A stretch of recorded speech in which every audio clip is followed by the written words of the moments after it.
Allez, bonjour à tous, jeudi 14 août, j'espère que vous allez bien. Nouvel ATH de Bitcoin à 124 450 $ ce matin. Ethereum 4 750 $ et qui est maintenant à moins de 100 $ de son ATH historique de 2021.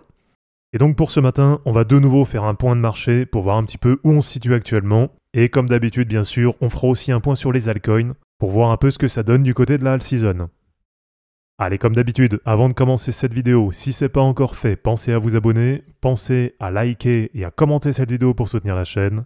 Et pour ceux qui veulent vraiment tout exploser sur cette fin d'année 2025, pour ça, vous avez juste à cliquer sur le lien Linktree en description et à rejoindre les différents groupes qui vont vous aider à bien booster vos gains cette année.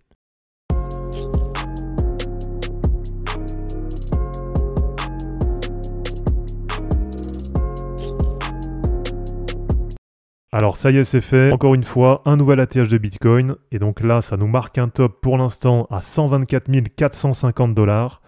Et c'est un ATH qui a été fait aujourd'hui, vers 1h ou 2h du matin. Donc pour le moment, du côté de Bitcoin, là on voit que ça continue à être bien orienté à la hausse. Et alors restez bien en fin de vidéo, puisque je vais vous montrer une prévision avec mon indicateur, avec le Dynamic Rainbow 50, qui nous donne un ATH minimum qui pourrait être atteint sur le cycle actuel. Et vous allez voir, c'est vraiment super intéressant. Et on a Bitcoin qui reste pour le moment dans la zone entre 120 000 $ et 130 000 $, qui est, je vous rappelle, une zone qui m'intéresse pour une éventuelle prise de profit. Alors même si je préférerais la faire plus proche de 130 000 que de 120 000.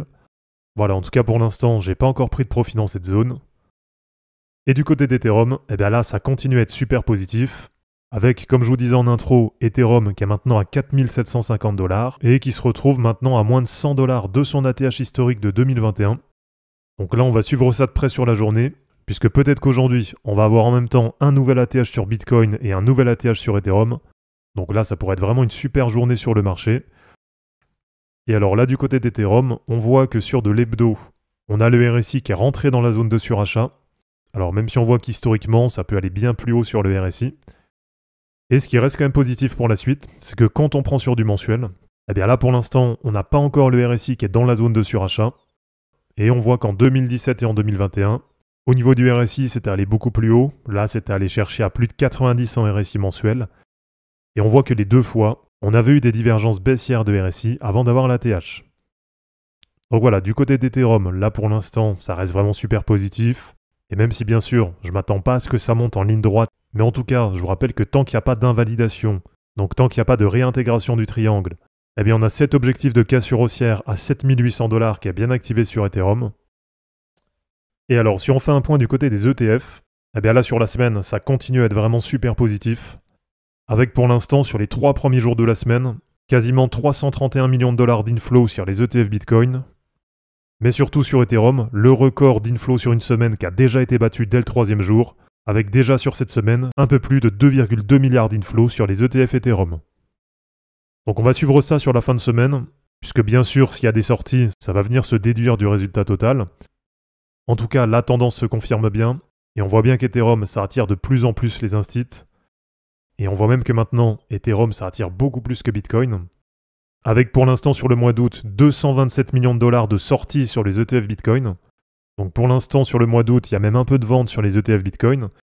Et sur les ETF Ethereum, pour l'instant sur le mois d'août, déjà plus de 2,4 milliards de $ d'inflow. Du côté de la alt season, et du côté de l'indice de la alt season, là ce matin on est à 41. Donc pour le moment, ça continue à aller dans le bon sens. Avec toujours de plus en plus d'altcoins du top 100 qui arrivent à surperformer Bitcoin sur les 90 derniers jours. Et là on voit qu'on commence vraiment à avoir des super perfs parmi le top 100. Et alors du côté de ce qui nous intéresse vraiment, et notamment du côté de la BTC dominance, ça continue à aller dans le sens qu'on attendait, avec la BTC dominance qui est aujourd'hui à 59,34% et qui continue à aller en direction de l'objectif de cassure baissière qui est situé, je vous rappelle, à peu près à 57%. Donc là déjà dans un premier temps, là ce serait un premier palier qui serait déjà pas mal. Et surtout, si on atteint 57%, eh bien pour la première fois du cycle, on aura la BTC dominance qui sera passée en dynamique baissière. Et alors à l'inverse, eh bien si on regarde la Ethereum dominance, là vraiment ça continue à être super positif, avec la dominance Ethereum qui vient de franchir les 14%. Et donc peut-être que là, pour la première fois du cycle, on va avoir la dominance Ethereum qui va repasser en dynamique haussière. Donc voilà, dites-moi un peu ce que vous en pensez. En tout cas, là, pour la première fois du cycle, on a vraiment tout qui va dans le bon sens sur pas mal d'indicateurs. Et alors du côté des market cap crypto, et du côté déjà de la Total 1, donc du market cap total de l'ensemble des cryptos, eh bien là ça y est, sur la semaine, on est en cours de break des 4000 milliards de dollars. Et alors à suivre éventuellement, quand on va arriver vers les plus 50% de la moyenne mobile 50 hebdo, donc le temps qu'on y arrive, éventuellement à peu près vers 4600 à 4700 milliards de dollars. Voilà, ça va être quand même à suivre, puisqu'en fin d'année 2024, on avait trouvé un top temporaire sur ce niveau. Même si perso, je vous rappelle que le premier objectif que je vais viser, ça va être 5750 milliards de dollars sur le market cap des cryptos. Et alors du côté du market cap des altcoins sans Bitcoin et sans Ethereum, donc du côté de la Total 3, eh bien là sur la semaine c'est pareil, c'est plutôt pas mal, puisque c'est en train de repasser au-dessus de la résistance à 1060 milliards de dollars.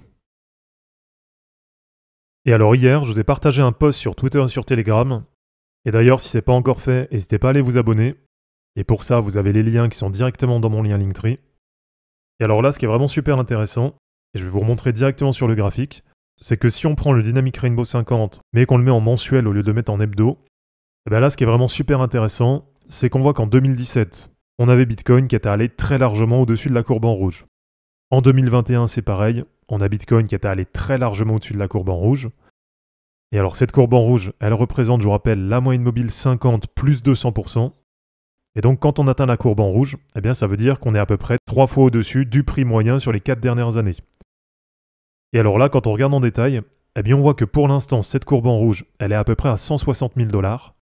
Donc si la tendance se poursuit, et si comme sur les derniers cycles, on a le prix qui va au minimum sur la courbe en rouge, alors même si vous voyez qu'en 2017 et en 2021, là c'était allé très largement au-dessus.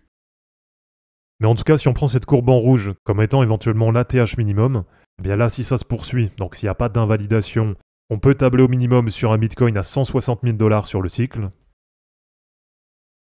Sur Ethereum, là, c'est pareil. Alors en 2017, là, il n'y avait pas assez d'historique, mais dans tous les cas, là, ce serait allé bien au-dessus de la courbe en rouge.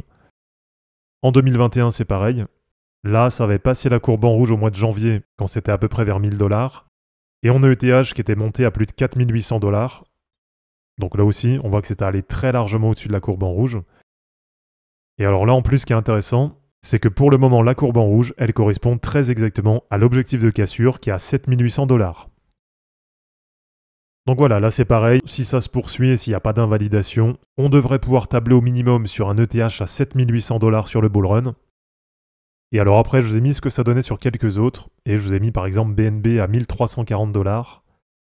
Donc voilà en gros là ce que ça donne sur BNB. Sur Solana, ça donne 315 $ comme éventuel ATH minimum. Donc là, voilà à peu près ce que ça donne sur Solana.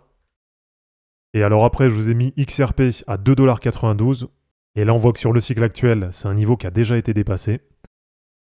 Et alors après, en dernier, je vous avais noté Dogecoin. Et là, ça donnait 0,43 $ comme étant le potentiel minimum d'ATH sur le bull run. Et on voit même que c'est un niveau qui a déjà été atteint sur la fin d'année 2024. Donc voilà, dites-moi un peu ce que vous en pensez. Et bien sûr, comme d'habitude, si ça vous intéresse de connaître les niveaux mais sur d'autres altcoins, eh bien dans ce cas-là, n'hésitez pas à me poster les noms en commentaire. Donc voilà les amis, c'est terminé pour cette vidéo, j'espère en tout cas que ça vous aura plu. Comme d'habitude, pensez à vous abonner, à liker et à commenter cette vidéo pour soutenir la chaîne. De mon côté, je vous mets tout ça en ligne et je vous dis à bientôt. Ciao!